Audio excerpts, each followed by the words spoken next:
এবার যে খবরের দিকে নজর রাখতে হচ্ছে, এই দুর্ঘটনায় একটি তদন্ত কমিটি গঠন করা হয়েছে এবং এই কমিটির কাছে সরাসরি অভিযোগ জানাতে পারবেন ঘটনায় আক্রান্ত এবং মৃত ব্যক্তির পরিবারের লোকজন।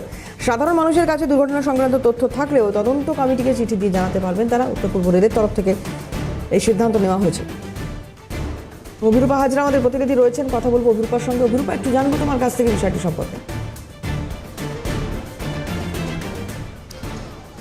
দেখো, এত বড় দুর্ঘটনা, কাঞ্চনজঙ্ঘা এক্সপ্রেসের এই যে দুর্ঘটনা, এই দুর্ঘটনার জন্য তদন্ত কমিটি গঠন করেছে রেল। উত্তর পূর্ব রেলের পক্ষ থেকে রেলের কমিশনার, সুরক্ষা দফতরের যে কমিশনার, সেই কমিশনারের নেতৃত্বাধীন একটি তদন্ত কমিটি গঠন করেছে উত্তর পূর্ব রেল। উত্তর পূর্ব রেলের দাবি যে যেহেতু ঘটনাটি যে জায়গায় ঘটেছে, রাঙাপানি এলাকা, সেই এলাকার সাধারণ মানুষের কাছে যদি কোনো তথ্য থেকে থাকে, কারণ দিনের বেলা ঘটনাটি ঘটেছে, ফলত আশেপাশে প্রচুর মানুষ থেকে থাকেন এবং যারা যাত্রী ছিলেন, যাত্রী হিসেবে যারা ছিলেন বা তাদের পরিবারের লোকজন, যে কেউ এই তদন্ত কমিটির সঙ্গে সরাসরি কথা বলতে বা যোগাযোগ করতে পারবেন।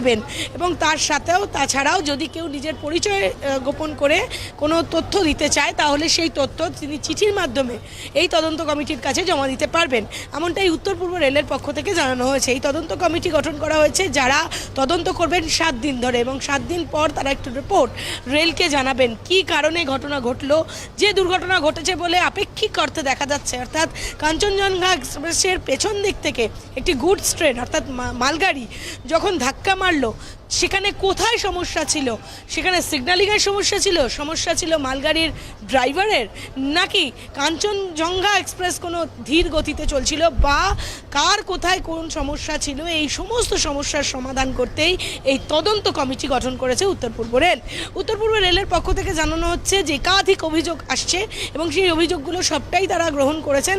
এবং তাছাড়াও প্রচুর অনুসন্ধান, যে ফোন, সেখানে যখন ফোন করছিলেন তখন একটা প্রশ্ন উঠছিল যে কি কারণে এই ঘটনা ঘটলো, এবং যাত্রী নিরাপত্তা নিয়ে প্রশ্ন উঠছে।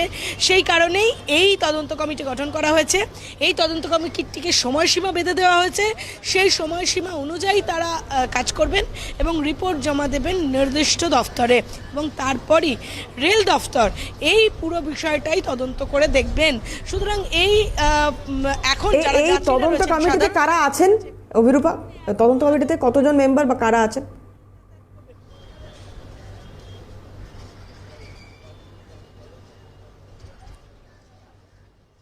প্রশ্নটা যদি একবার কর। তদন্ত কমিটিতে কারা আছেন বা কতজন আছেন?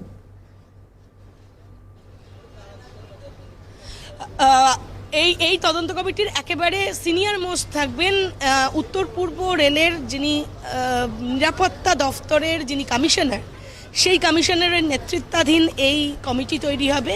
কমিটিতে থাকবেন 3 জন সদস্য।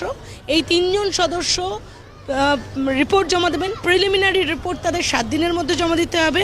অবশ্যই তদন্ত কমিটির রিপোর্ট, পূর্ণাঙ্গ রিপোর্ট পরবর্তীকালে রেলকে জমা দেবে, কিন্তু প্রিলিমিনারি রিপোর্ট তাদেরকে জমা দিতে হবে 7 দিনের মধ্যে।